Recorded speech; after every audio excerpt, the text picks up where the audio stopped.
It's raining like hell out there, and that's appropriate. There's a political thunderstorm rolling in. The 2020 election is upon us, and there are a lot of things that make this presidential campaign historically weird. Early voting and mail-in voting are through the roof. The pandemic is raging, and President Trump has warned he might not accept the results if he loses. We talked to a bunch of different experts about what to expect, what to brace for, and what happens if things go sideways.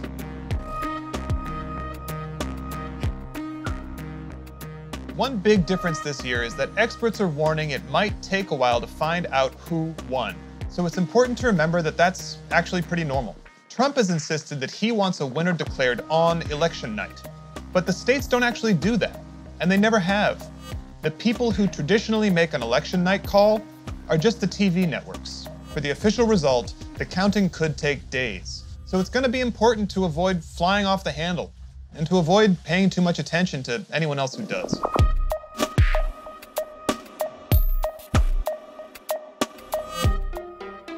This election is not going to look like every other election.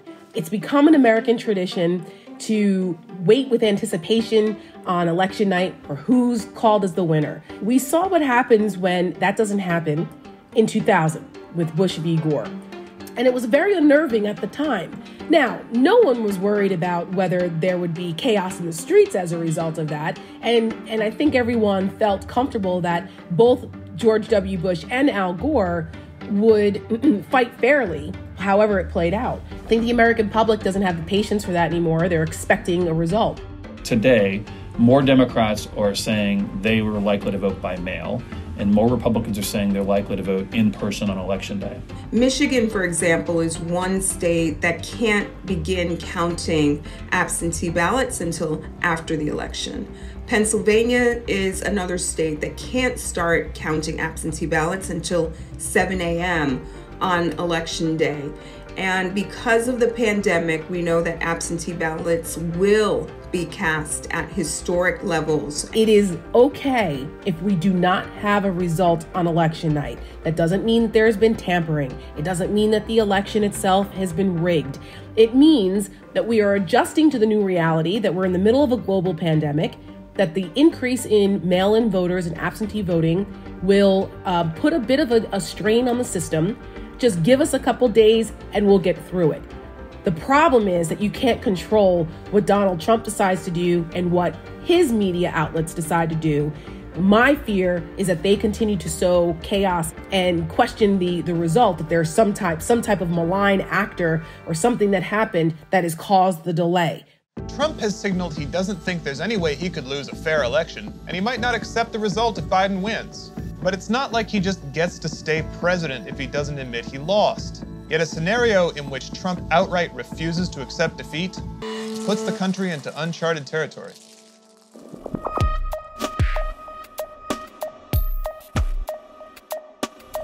So many institutional norms have been violated by this president and enabled by the Republicans. It's hard to believe that they would all of a sudden now step up and decide that this is a bridge too far if Donald Trump decides to not accept the election results. They have done nothing to indicate this at all. The country's never really faced a scenario like this before. And the guardrails that we have in place haven't really addressed this. So I'm concerned about what that would look like. And it's clear that Donald Trump is setting up a scenario to push the limits of presidential power and constitutional limitations on this very scenario. I worry about, as the contest is going on, as the proper legal channels are being traveled through and exercised, that you've got politicians essentially throwing grenades into the process to try and animate public fears or public concerns about this. That worries me as well, that you don't have a desire of public officials to bring the temperature down, but instead trying to amp things up. I think that's precisely the wrong time for that. It will be a slow process to count votes, and the White House will almost certainly be screaming fraud the whole time. But that does not make it a crisis.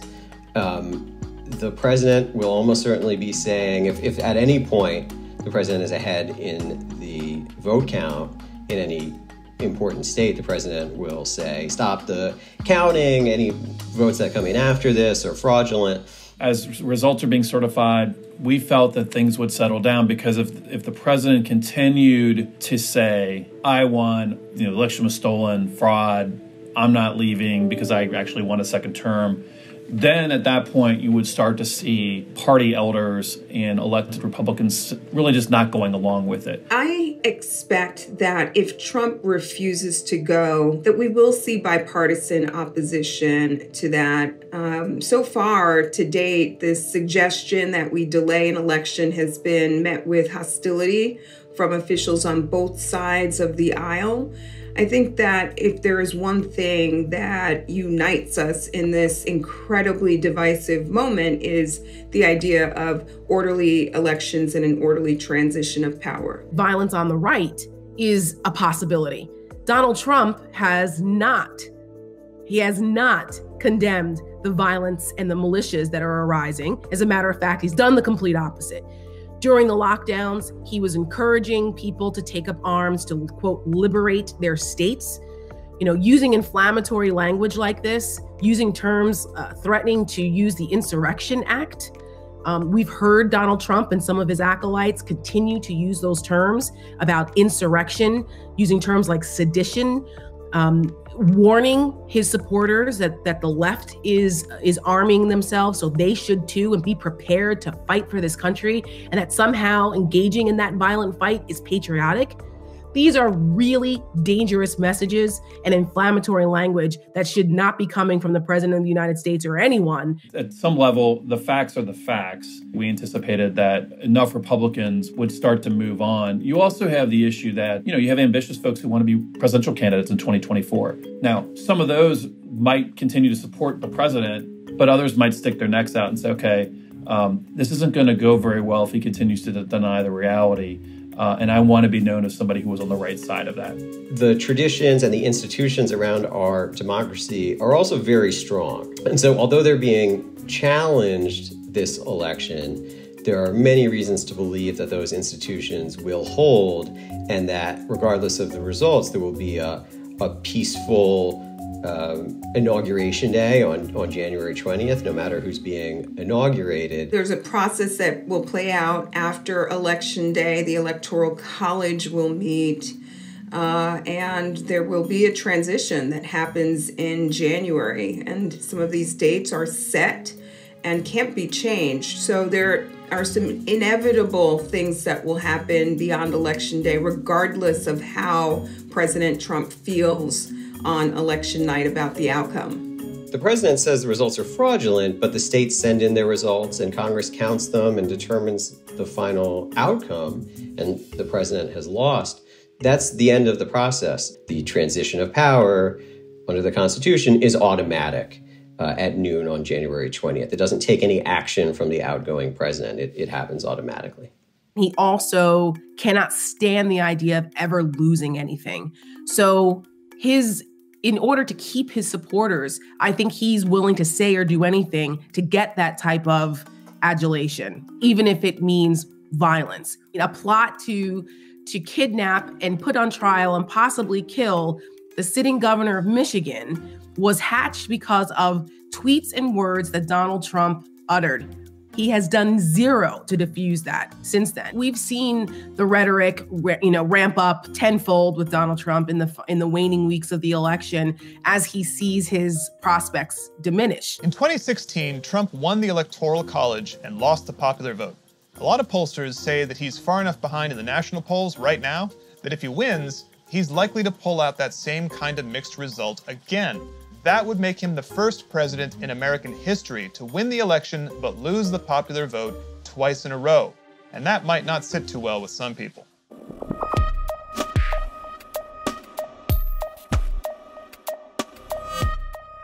If Vice President Biden loses the election clearly, it does put an onus on certainly the vice president, his campaign, as well as leading Democrats around the country to acknowledge that that's happened. So Biden strikes me as somebody who is maybe more willing to respect the norm, respect the outcome, respect the process, and direct or encourage his supporters to also join him in accepting that outcome. I think there's obviously going to be some percentage of the population that will be upset with that outcome. If people are out demonstrating because they can't or don't accept an outcome in which Biden loses the election, we need to be prepared to stand by and allow people to carry out their constitutional right. Now, when that displeasure moves over into rioting and looting and lawless activity, it's also important then for the vice president to say to those who've supported him that that is not appropriate. I think those words would be very important. What's very concerning is the track record with the Trump administration when it comes to the right to protest. We saw what played out on June 1st in Lafayette Square in the shadow of the White House when peaceful demonstrators speaking out against racial and police violence were assaulted by federal law enforcement officials and assaulted despite no warning being issued, without provocation. In Portland, the deployment of federal agents, again, not agents that are typically involved in crowd control, not those who really are trained in those type of tactics, looking like they were entering a war zone in full camouflage with assault rifles, and it's heavy-handed, it's authoritarian, and it has no place here on the streets of America. We know for a fact the Department of Justice has already inquired about what expanded emergency powers are available to the president and how they can be deployed. They've already asked about being able to indefinitely detain people in a scenario like this in case things were shut down for any reason. I know that from speaking to security sources in the administration that the White House is preparing a security plan around the White House and in Washington, D.C. in the event that there are violent protests. There's some concern that on Election Day itself, people might take it upon themselves to go to polling places and appoint themselves sort of patrol officers and make sure everything is being conducted in whatever they view as the appropriate manner. And that has the potential to create violence, right? If people from outside an area start going into a city and going to its precincts and standing outside menacing people. Of course, there are a lot of unknowns in this race, and there have been hundreds of legal challenges around the country over exactly which ballots will get counted and when. One nightmare scenario is a repeat of the 2000 Bush v. Gore decision. That was when the Supreme Court stepped in to resolve a ballot counting dispute in Florida in former President George W. Bush's favor. That type of legal finale is still widely seen as pretty unlikely. But then again, this is 2020.